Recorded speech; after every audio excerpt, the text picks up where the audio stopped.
देखिए दोस्तों, मैं आपको एक चीज़ बताऊं। दुनिया के बड़े बड़े ममालिक ले लें और इवन इंडिया और पाकिस्तान भी आप ले लें।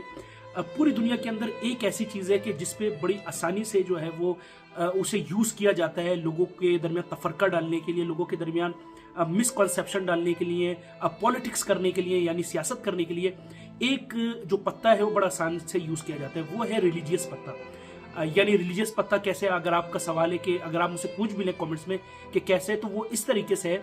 कि पूरी दुनिया के अंदर अगर आप हिस्ट्री उठा लें, ह्यूमन हिस्ट्री, अब पहले दिन से आज तक, तो जो मजहबी कार्ड है ना, वो बड़ी आसानी से खेला जाता है। वो किस तरीके से खेला जाता है, अब मैं आपको सबसे पहले तो सब कॉन्टिनेंट की हिस्ट्री दे दूं, यानी इंडिया पाकिस्तान की जो तारीख है ना, उसके अंदर पाकिस्तान और इंडिया बने ही रिलीजियस बेस पे, यानी टू नेशन थ्योरी के ऊपर ये दो मुल्क बने, ठीक है। यानी इंडिया जो है वो हिंदूनिज्म, यानी जो हिंदू अक्सरियत थी वो इलाके हिंदुस्तान में चले गए, और जो मुस्लिम कम्युनिटी थी यानी मुसलमान इलाके थे वो पाकिस्तान में आ गए, यानी मुस्लिम के ऊपर, यानी इस्लाम के ऊपर, दीन के ऊपर, ठीक है। तो यहाँ पे रिलीजियस कार्ड के ऊपर ही पाकिस्तान और हिंदुस्तान बना है, इसमें दो राय नहीं है। इस तरीके से अगर आप हिस्ट्री के अंदर आगे चले जाएं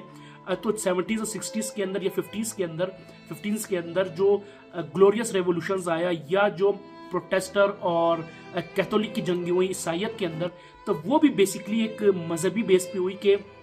कैथोलिक ये कहते थे कि हम बेहतर हैं और प्रोटेस्टर ये कहते थे कि हम बेहतर हैं, और वो इशू इतना ज्यादा आगे बढ़ा कि उसके बाद उनके दरमियान भी जंगें हुई। या आप हिटलर की मिसाल ले लें, जो हिटलर ने दूसरी आलमी जंग में दुनिया के तकरीबन 90% यहूदी मार दिए, कत्ल कर दिए, बेशुमार जो है उन्हें ज़िबा किया, या जिस तरीके से उनके साथ जुल्म किया, मैं उसकी तायद नहीं करूंगा। लेकिन कहीं ना कहीं हिटलर इस बात को कहता था कि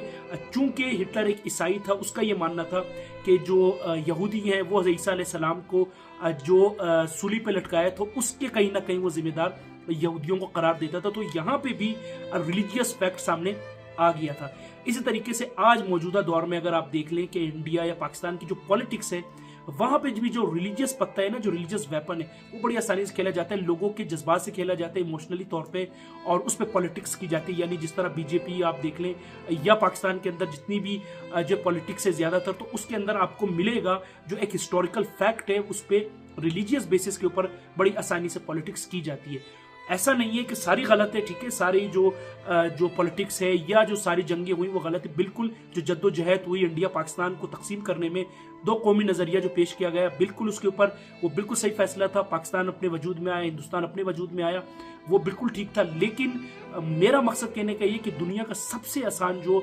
यानी आप बड़ी जंगें ले लें, आप किसी मुल्क की आज़ादी ले लें, या आप किसी इलाके की या किसी भी माहौल को चेंज करने में देख ले, तो वहां पे रिलीजियस खास तौर पे सब कॉन्टिनेंट के अंदर, वैसे तो ओवरऑल दुनिया की मैंने आपको मिसाल दी कि हर जगह पे ये हुआ है, लेकिन सब कॉन्टिनेंट के अंदर, यानी बड़े सगीर हिंदुस्तान पाकिस्तान के अंदर आज़ादी से पहले इसके ऊपर बड़ी जंगें हुई हैं, मुख्तलिफ फसादात हुए हैं, बड़ा कत्ल गारत गरी हुई है, ठीक है।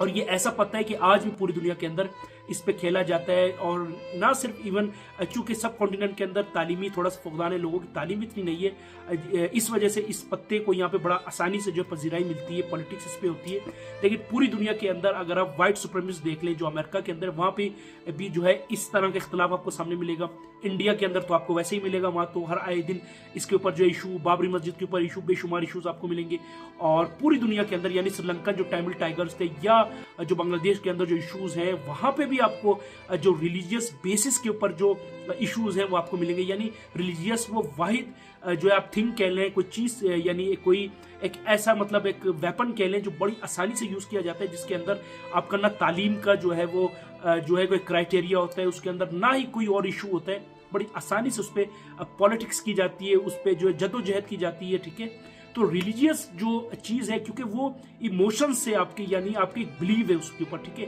उसका ताल्लुक बिलीव से, जो जितनी भी रिलीजियस है, यानी जो दीन है, इस्लाम है, या किसी भी दुनिया का आप धर्म मजहब उठा लें, वहां पे बिलीव का रिश्ता है। तो जहां बिलीव और ईमान का रिश्ता है, वहां पे कोई एविडेंस की जरूरत नहीं होती। तो इसके ऊपर जो है पॉलिटिक्स बहुत आसान तरीके से होती है। इसके ऊपर लोग जो है सब गलत नहीं है, ठीक है, सब उसको अपने फायदे के लिए यूज नहीं करते। लेकिन दुनिया में ऐसे लोग भी हैं, भारतीय वज़ीर आज़म नरेंद्र मोदी जैसे, कि जो कि